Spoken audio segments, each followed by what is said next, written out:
Just a reminder that this content is for education and entertainment purposes. All content in this presentation is of general comment only, which does not take into account your current personal or financial circumstances and is not advice. Please seek advice from a qualified and trusted financial advisor before acting upon any of the information in this presentation. Hi everyone, and welcome to another Cutcher Neale Insights. My name's Michael Graham, and I'm the Associate of the Business Systems Division here at Cutcher Neale. Today I'm going to take you on a journey through digital transformation within your business, and we're going to look at system umbrellas or system maps within your business and what a potential not so good one looks like and what a really good one looks like. So one of the things I would like to firstly discuss is what do ineffective systems and processes look like potentially in your business, and what potentially you can consider that might identify that you may have one of these within your business. So some of those that might look like, as I've got there on the screen, accounts team having no capacity. So if you're often asking your accounts team for certain things and the typical response is, I don't have time, then there's a potential that you might have some systems within your business that aren't working. Also, if you yourself or as a accounting head within the business is asking questions that are just not visible to you, then that might also be an indicator. There's also things like monthly reporting being a month behind, or the accounts team are constantly chasing missing information. There might also be double handling within your business. And by that, I mean that you're taking data, it's been entered into one system and then entered into another system. So the other one to look out for, and it's not one that's commonly considered, is process documentation, which is a great thing to have in your business. But if it hasn't been modified for years, it may lend itself that people are doing the same process that's been done for years and potentially not considered how to streamline that process, or there may be other functionality within the system that's being used that's potentially automated or taken that process over or elevated it to a much more productive process. So what does a really bad system look like? So this is an over-exaggerated process map that looks at a business and suggests that it's all been glued together by Excel. Now that in itself is not a bad thing to use Excel, but at the end of the day, if you're shifting data out to Excel or into Excel and then into another system, it usually means that it's been double handled or there's manual processes within there. Now, some of these Excel processes within this process map may be smarter than they look, and they may have links with processes that are built in and be much smarter Excel sheets, or they could be CSV files or functions and formulas that have mappings to other Excel models pulling data in and out. In those instances, that would be okay, but more often than not, what we see is that these are manual movements of data in and out of things like financial systems, in and out of payroll systems, in and out of operational systems, and then potentially in and out into reporting systems as well. And with multiple little processes inside them, managing those different things. And then this usually means that you've got bulk in your accounts teams to deliver that and make all that happen. And/or it can also lead to being an overload of capacity and process, and therefore reporting isn't being done on time, or the reporting is getting done, but the accounts team have no time to do anything else. So what are the practical steps that you can take right now?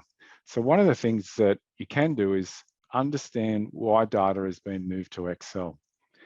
And it could be because that's how it's always been done. And like I said, there could be documentation that points to how it's to be done, but it also could mean that people then aren't considering that functionality enhancements may have been added to your existing systems that it can now automate that process, or that no one's been challenged to say, is there a better way to do that? The other reason why data could be moved to Excel is that there could be real impediments to data capture and reporting. And what that means is your system itself hasn't moved on, or the enhanced functionality enhancements within the system that you use, those enhancements haven't been in areas that are important to you. And therefore you may need to consider other options. Another step you can take is to consider integration points within your system map. So things like I said, you can use Excel in a smart way, and that is to use direct connections or purchase a connector, which I'll talk about later in my presentation, that will enable you to draw the data so it can be refreshed live into the Excel system, rather than moving the data to Excel, which is what we commonly refer to as dead data. The other thing you can do is consider how you would manage the change management, because it's one thing to go and change processes or change multiple processes or even completely change out a system, but it's another thing to actually manage the change management that will have to go on within your organization to ensure that it's smooth and streamlined and considered. The other big one is to also consider where systems have been built around people, because those people, if they leave, carry a significant risk to your organization. So what does a better solution look like? Whilst there's no right or wrong way to do this, what I want to try and present to you is the fact that you may end up with multiple systems within your business. So what we're not saying here is that you need to get yourself down to one or two systems, but what we do need to do is assess and challenge ourselves as to, do we really need that system and what value is it adding to the business? Or do we actually need to add another system, completely integrated where possible, to provide a more productive outcome? So if we just look through this on the left-hand side, you'll see in this system map, I actually have 3 operational systems. And let's consider that one of those operational systems might be something like an accounts payable expense management type system. Another one might be an actual operational or ERP system, as we sometimes refer to them, and it may look after things like manufacturing, distribution, jobbing, or all 3. And then you may have a separate CRM system. The key here is that they hopefully have been considered on implementation, and that they have an integration point back to your financial system where possible. And then that way it ensures that the transaction flows and or other data flows, like master files, like customers and suppliers, move seamlessly between the financial system and the operational systems. The other thing to consider is that payroll may have outgrown your accounting system and therefore could be separate, but therefore you look at it and go, okay, so how do I get the journal entries from the payroll system back into the financial system? And that's typically either through a CSV import of the journal entry with cost allocations, or it's actually a direct integration, which could be another, what we refer to as an API. And there could also be some cloud storage and things hanging off that. So whilst in a streamlined way, it could just be one operational system, one financial system, but it could be multiple operational systems, a financial system, and a payroll HRIS system, meaning that employees have self-service kiosk access and things like that as well. We all have cloud storage available usually to us at these days, with Office 365 offering a OneDrive terabyte cloud storage solution, or SharePoint and other things. So that all can be glued together and typically completely integrated. So what are things to consider when trying to consider your ideal solution? Obviously, with a financial system, the one key factor people need to consider is the volume of transactions. It's one thing to say, I'm going to use MYOB or use Xero, but at some point you will max out the transactional size potentially as your business grows. So once turnover level goes up, typically if it's a small transaction value, then it could be lots of transactions, therefore transaction volumes are going up at the same time as turnover, then sometimes you can max out these entry-level accounting systems. The other thing to consider is the practicality of payroll size. So a lot of accounting systems offer internal integrated payroll, but therefore the number of employees may dictate that you need to move to a standalone payroll system just for ease of management, because payroll systems do one thing very well, and that is process payroll effectively. The other thing is, what does the marketplace look like around the financial system that you've chosen? So is there an add-on application and other integration options for your accounting system? Another thing is role-based security. So if you are at a size that's large enough that you need some segregation of duty, it's often the requirement there is to have role-based security, so you can separate things out, like who can do purchasing and who can process the supplier bill when it comes in. The other big one to consider is reporting cost breakdowns. If your existing financial system doesn't have the ability to break down costs, or is limited in that it can only break down to 1 or 2 levels of costing, that may not be enough. And that is often why people will move things to Microsoft Excel, is to then further break down and report certain cost segments within their business. When it comes to operational systems, the big one is, does the system add value to the operational user? If it does, then it's not something you can just remove. You need to think about what that value is to the end user, and how then you can integrate the data and or the transactional processes they perform in that system and move them back to the financial system. And that obviously leads to the next one, is that can it be integrated to the finance system? A lot of legacy-based systems that are still used today, they've now got integrations with a lot of those what I'll call modern or best of breed in the marketplace accounting systems and other larger financial systems. So it's often a good idea to go back and have a look, and you might find that there is an integration out there now if you weren't already aware of it. And the other one is obviously how long since you've looked at your competitors. So there will be other operational systems out there that are competitors to the one you're currently using, and you need to consider obviously whether it offers a better bang for its buck. And that doesn't mean you go for the new kid on the block out there and because it looks fancy and flashy. Often that means that they're not as functionally rich.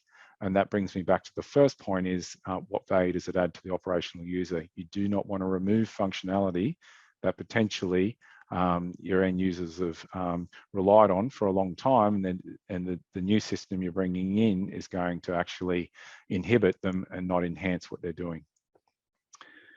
When it comes to CRM systems, the big one is to understand, how is your customer list going to move from wherever it currently is into that CRM system if it's not part of the existing operational system? And if it is separate, can it be done quickly and effectively through CSV, or is there a direct link to either the financial system or the ERP system? And obviously the activity data that often occurs inside a CRM system, management often, once they realize that it's there, want to report it. So you need to understand, how do I get that activity data out to be able to report that non-financial information as key metrics? When it comes to payroll, if you need to have a standalone payroll, it often does come down to the size of the payroll, and that is numbers of employees. The other one is obviously then the complexity of the payroll itself. So are you paying for lots of little bits and pieces within a pay, like overtime and shift allowances and things that make the payroll complex? The other thing is then, if you're going to use standalone, can it integrate with my finance system? Now, the integration might be something as simple as integration through CSV file, which often in a payroll system is not too inhibitive. It's actually reasonably easy usually to do that one import into your system.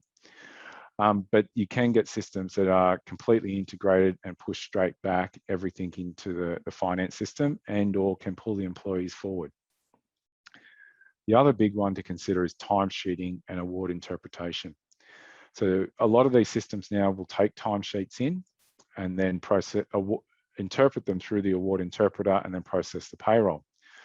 Where you need to consider is, if those timesheets are used for costing, should they be in the operational system where the job cost or the manufacturing cost is captured? And if so, then can that operational system move the timesheets from there into the interpreter system, and or directly into payroll if they don't need to be interpreted? The big consideration here is award interpretation. If you require it, it's typically a very expensive function to put in, and therefore there needs to really be a lot of value add to the organisation to do that part of it. And that typically just comes down to the size of the payroll team and how long it takes them to do the award interpretation of timesheeting. Couple that with HR. a lot of standalone payroll systems come with what I'll call a core HR capability, but there could be additional things that you might need to consider. Like if you have high turnover and you want to integrate it with Seek, then you might need additional modules to be able to do that type of thing. Employee self-service is definitely one where it can save a lot of time. It's worth talking to your HR teams and understand how often in a week or a month are employees making inquiries around needing pay slips for bank loans, needing to know their year-to-date balances because they've lost their pay slip, or needing to know their leave balances into the future so they can structure leave and understand when they can take it, or just making leave requests in general. And all those things and the approval processes through managers all take time. And it's worth considering that soft dollar cost when considering a standalone payroll or HR system. The other big one is obviously complex cost allocations, and any standalone payroll system and or timesheet capture system needs to consider that cost allocation, what a person's home cost is, and or where they've been working during that week may change that cost and therefore change the journal entry in the finance system. When it comes to reporting, it's really, really important to have a fully integrated where possible, because this is often where most time is spent shifting data into something like an Excel system and then having to manipulate it within there, or move dead data in there once a month to be able to do the reporting. It is a far better outcome to have the data pulled into a reporting system from your finance system and then batch reporting utilized, so that it's literally is press a button with some commentary. The other thing to consider is, how do I get non-financial data into the system? So when I talked about activity data from your CRM, or it could be total quotes within an operational system, or it could be number of jobs in another operational system. These different counts and sums and things that you might do of what I'll call non-financial metrics often need to be reported or are considered key drivers to your business, and you need to somehow consider how you're going to capture them and move them into a reporting system as efficiently as possible so they can be reported as well once a month. The other thing to consider these days with reporting tools is their business intelligence, or what's referred to as BI. And that is, have you got a system that will actually tell you the reason why you're over in a particular general ledger account is because of this one expense, and therefore that's put you over budget. So they're the sorts of things that business intelligence can help with, is to isolate and pick things out using artificial intelligence to work out why something is what it is, or why something is a variance, or why something is an exception. We talked about batch reporting, and that's about speeding up your reporting. So having typically changing a date or a report month and then pressing a button to say, now produce my batch report run, and it goes through and applies all the conditions based on that report date. And then having automated workflows often refers to things like just doing things like reporting or bringing data out of your existing financial systems and updating the reporting system. So that can be a typical workflow.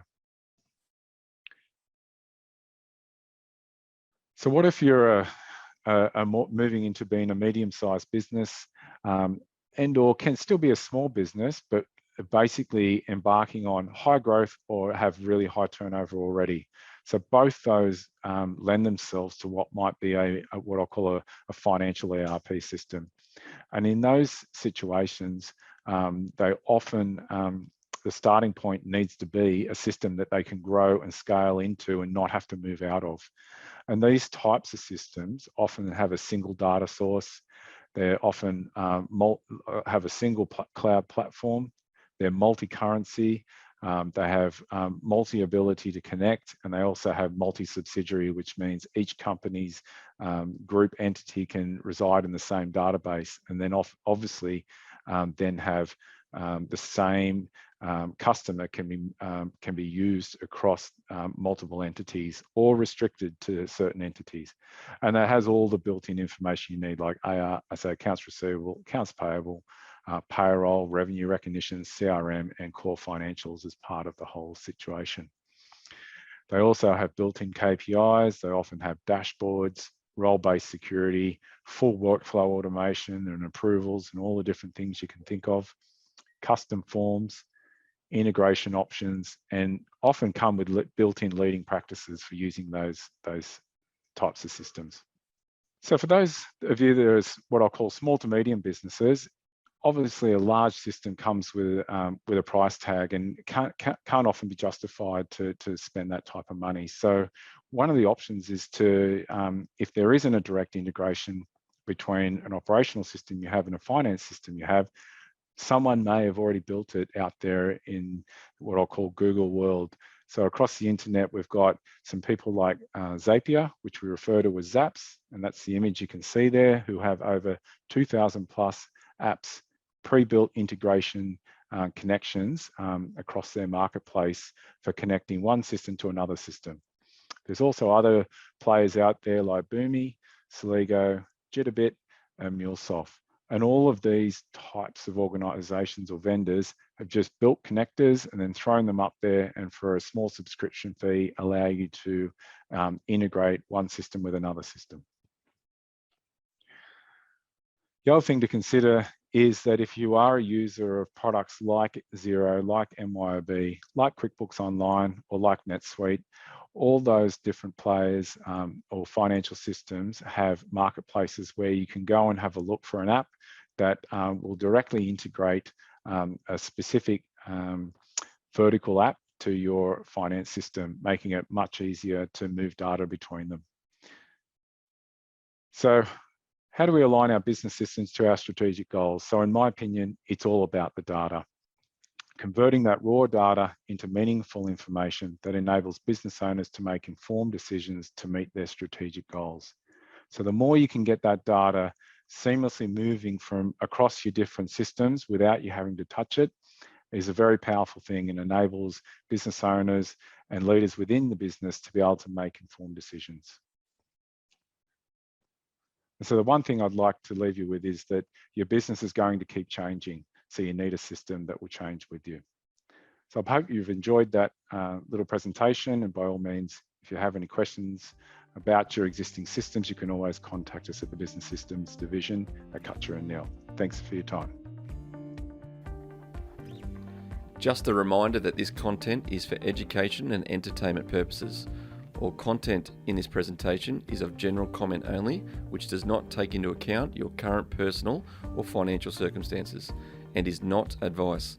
Please seek advice from a qualified and trusted financial advisor before acting upon any of the information in this presentation.